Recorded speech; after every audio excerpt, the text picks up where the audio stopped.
Hello, কেমন আছো তোমরা সবাই? Welcome to my shorts video. এই প্রথম নিজের ভয়েস দিয়ে আমি ভিডিও বানাচ্ছি। কেমন হয়েছে তোমরা অবশ্যই জানিও। একটা নতুন প্রচেষ্টা। ভালো লাগলে অবশ্যই আমার পাশে থাকবে।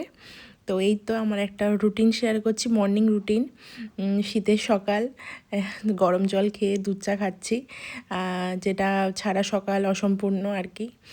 তারপর ব্রেকফাস্টটা সেরে নিলাম, একটা আলু দিয়ে বেগুন দিয়ে বড়ি দিয়ে ঝোল। তারপর ব্রেকফাস্ট সারতে সারতেই আমার রাজকুমারী উঠে পড়ে সে এখন গাড়িতে বসে পড়েছে। কিন্তু বেশি সময় গাড়িতে খেলা হবে না, কারণ সকালবেলা উঠে আগে ব্রেকফাস্টটা করতে হবে। আর সেই যুদ্ধ নিয়ে বসে পড়েছি আমি।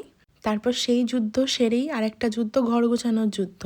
এটা যুদ্ধই বলতে পারো তোমরা। যাদের ঘরে এরকম একটা ছোট্ট বেবি আছে তারাই জানে ঘর গুছিয়ে রাখাটা রীতিমতো একটা যুদ্ধ। কিন্তু কিছু করার নেই, ওরা এখন ছোট, ওরা এখন করবেই। দেখো তো ঘরটা আমি কি সুন্দর তরি মেরে ঠিক করে নিলাম। যদি সত্যি সত্যি এমনটা করা যেত কত ভালো হতো। স্নান হয়ে গেছে, এবার একটুখানি সিঁদুর পরে নেওয়া, তারপর পুজো করতে বসলাম। পুজো সারতেই দেরি হয়ে গেছিলো। তারপর খেয়ে উপরে আসলাম। এই তো আমার সকালের রুটিন এরকমভাবেই কাটে। তোমাদের কেমন লাগলো ভিডিওটা অবশ্যই জানিও। আর ভালো লাগলে একটা লাইক আর কমেন্ট করে দিও।